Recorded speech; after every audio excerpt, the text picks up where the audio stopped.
Hello friends, എല്ലാവർക്കും Mallu Kannada food and ടർച്ച് ചാനലിലേക്ക് സ്വാഗതം. ഇത് നമുക്കൊരു കുക്കിംഗ് ടിപ്സാണ്.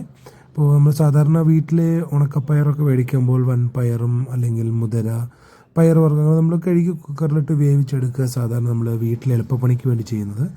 അപ്പോൾ അങ്ങനെ ചെയ്യുമ്പോൾ അതിൽ എത്രത്തോളം അഴുക്കും അതേപോലെ തന്നെ കെമിക്കൽസ് ഉണ്ടെന്ന് നമുക്ക് ഈ ഒരു വീഡിയോയിൽ കാണാം.